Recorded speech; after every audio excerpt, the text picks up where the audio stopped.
Friends, आज मैं फिर से आप लोगों के पास एक एक्सपेरिमेंट लेके आया हूँ और इस एक्सपेरिमेंट में मैं यूज करने वाला हूँ ये अंडा। फ्रेंड्स, जैसे कि आप जानते हैं कि इस अंडे को अगर मैं इस रूप पर सीधा अगर गिराता हूँ तो ये फूट जाएगा। फ्रेंड्स, अगर मैं इस अंडे को इस टीलू पे गिराता हूँ तो क्या होगा?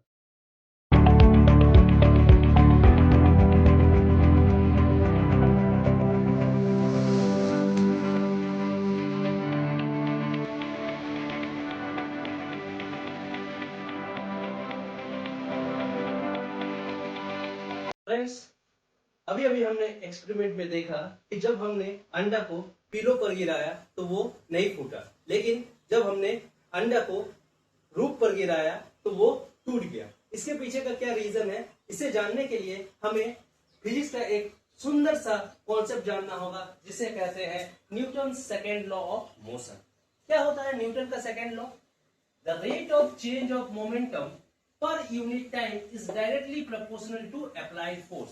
इस नियम के अनुसार rate of change of momentum पर यूनिट टाइम उस बॉडी पर आरोपित बल का समानुपाती होता है।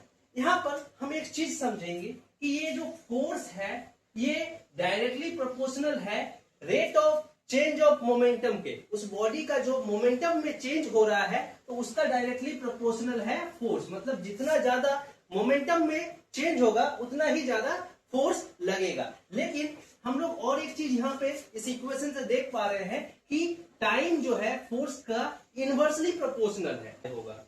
अगर मोमेंटम के चेंज होने में समय अधिक लगेगा तो फोर्स कम अप्लाई होगा, और मोमेंटम के चेंज होने में समय कम लगेगा तो फोर्स ज्यादा अप्लाई होगा। अगर केस 1 का बात अगर करें हम, तो पीलो में जब हमने अंडा को फेंका था तो उसका मोमेंटम को चेंज होने में थोड़ा सा अधिक समय लगा था, जिस कारण से उस पे फोर्स का जो अप्लाई फोर्स हुआ था वो कम हुआ था, जिस कारण से वो अंडा फूटा नहीं था। और केस 2 की बात अगर करें, जब अंडा को हमने रूप पर फेंका था तो उसका मोमेंटम तुरंत जीरो हो गया। बहुत ही कम समय में उसका मोमेंटम चेंज हो गया था, जिस कारण से उसका फोर्स बहुत ही अधिक उस पर लगा, जिस कारण से अंडा टूट गया।